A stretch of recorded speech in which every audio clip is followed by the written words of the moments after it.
backstage at Dream after a spectacular Dreamcatcher night, and I'm here with Marcus Bonfanti, who played 2 sets and just absolutely blew the audience away.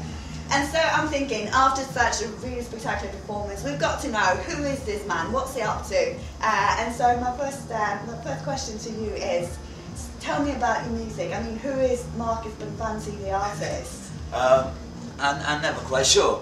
I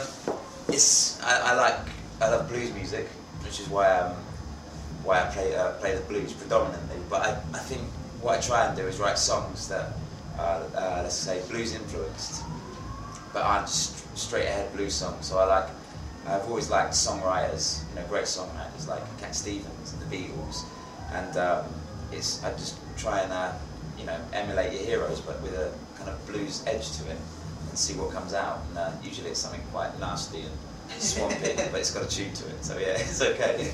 Well, at least it seems to work. It's worked so far, yeah. And in your song Sweet Louise, you talk about an ex-girlfriend who used to break your things. Yes. And in the end she ended up breaking your guitar. Yes. Is that a true story? Yes. She was someone who liked to break things. There's probably a collective term for people like that. Maybe she had some sort of problem like people who have to steal. She just had to break. But yeah, at least I got a good song out of it, and it wasn't one of my favourite guitars. No, I got 13. So. What guitar was it? It was an old acoustic that I don't even know where I got it from in the end. People seem to, when you're a guitar player, people just say, "Oh, I've got a guitar. Maybe you should have it," and so you end up with like loads of guitars that people don't want. And usually they're okay. Some of them are really nice. Some of them you can see why they gave them to you because they're not very good. And this one was just an old one. So how did you feel about playing the Dreamcatcher nights? How do you like Norway? Oh, it's amazing. It's beautiful. It's very different from playing in London.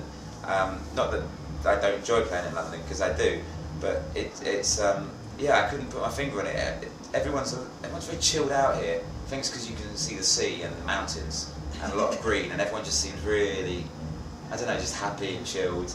And yeah, that's playing to an audience like that was really nice because there was no pressure. You could just get up and have some fun, and everyone seemed to have some fun with me.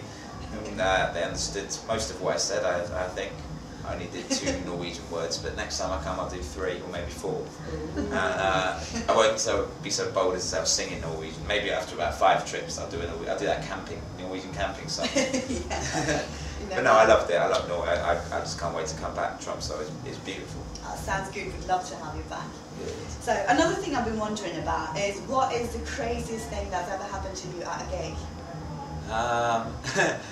Oh God, there's quite a few. I mean, I've had things thrown at me, and I've fallen over a couple of times into the drum kit. But I suppose one of the ones I always remember is I was playing in a bar in the centre of London, and there was a girl on before me, and she was quite young, and there was a lot of the audience were kind of quite young, like kids, I suppose, who probably shouldn't have really been in there, but they were allowed to be in there.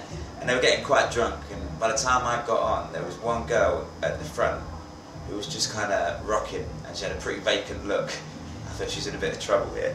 And I was playing my song Knock Me Down, and I got to the first chorus and started singing Knock Me Down, and she just went, just fell off her stool onto the floor, yeah. And her mate was next to her, and no one helped her, they all just laughed. And, as you do when you're 17, it's just a big joke. And she actually just fell over, and it was like, oh, I hope it wasn't the song. And I got a bit paranoid about the song, and so that was quite funny. I won't forget that. That was it was hard to play. I mean, because I was worried, but at the same time it was pretty funny. So it was hard to sing and not laugh at the same time.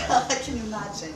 And you do this gigging thing quite relentlessly right now. Yeah. And I hear you even played South by Southwest in Texas in March this year. So tell me about that. How was that?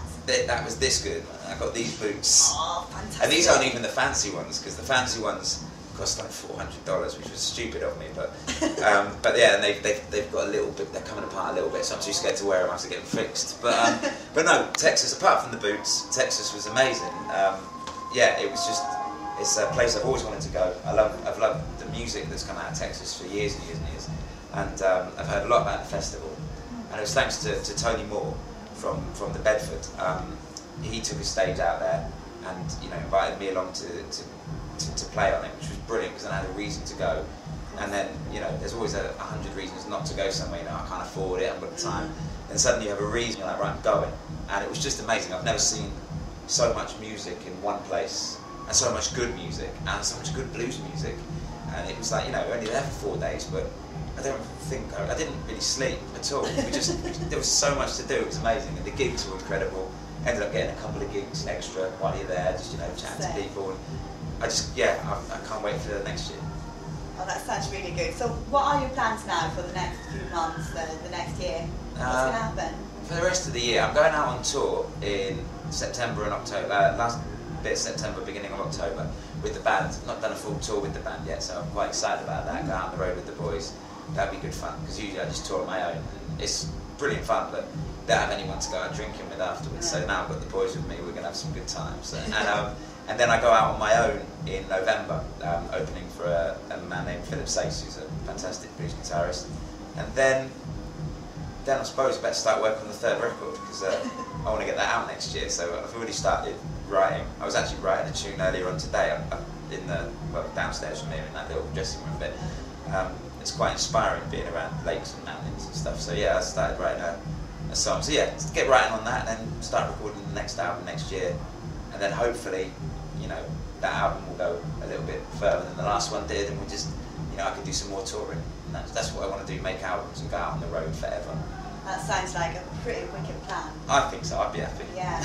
So now we know what's up with Marcus Bonfanti these days, and we definitely hope that his plans are going on the way he predicts them, and that we will see much more of this artist in the future. So thank you so much, Marcus. Thank you, Isla. Thank you for having me over. It's been amazing.